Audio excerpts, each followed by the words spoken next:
रश्मी, काय हो? ताईचा कॉल आलेला. ती म्हणते की तुमच्या लग्नात तुझ्या बायकोला मला भेटता आलं नाही व्यवस्थित, मग ती आता येते भेटायला. मग येऊ दे ना. तसं नाही ग, पण आई पप्पांना जशी तू आवडलीस तशी माझ्या ताईला पण आवडशील ना. त्यात ती थोडीशी फटकळ आहे अगं. टोमणे मारणाऱ्या बायकांपेक्षा ना फटकळ बायका चांगल्याच. फक्त मला जर त्या काही बोलल्या तर ये ताई ये.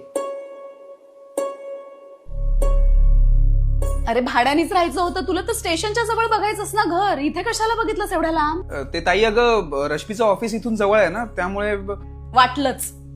पाहुण्यांचे घर शोधताना हाल झाले तरी चालतील. काय ग ताई, अहो तुम्ही पाहुण्या कुठे?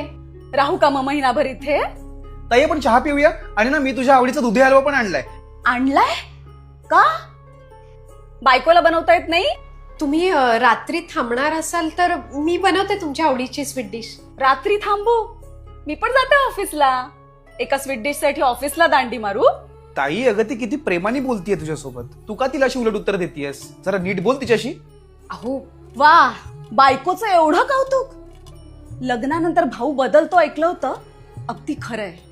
हे सतत बायको बायको करत बसू नकोस. लहानपणापासून बघते मी तुला. अभ्यासात गाढव होतास तो होतासच. आता लग्नानंतर बायकोचा बैल म्हणायला सुरुवात करतील तुला. ताई, ताई बास झालं. अहो तुमचा जितका आदर ते करत असतील ना, तितका कदाचित कुणीच करत नसेल. तुम्ही येणार म्हणून धावत पळत जाऊन दुधी हलवा घेऊन आले तुमच्यासाठी. ते दिसलं नाही तुम्हाला, पण बायकोची बाजू घेतलेलं लगेच दिसलं. सॉरी ताई, मी चिडून बोलत नाहीये तुम्हाला.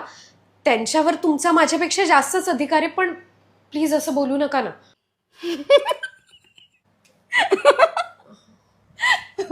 आई अगदी बरोबर म्हणाली. काय? लाखात एक सून मिळाली आम्हाला. स्वतःचा अपमान बरोबर पचवला, पण नवऱ्याबद्दल 2 शब्द सुद्धा ऐकू शकले नाही.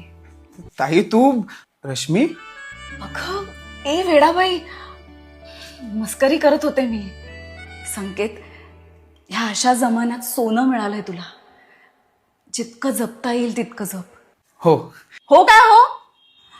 चहा घेणार तू? जा आमच्यासाठी चहा घेऊन ये. जा पटकन. बनवतो.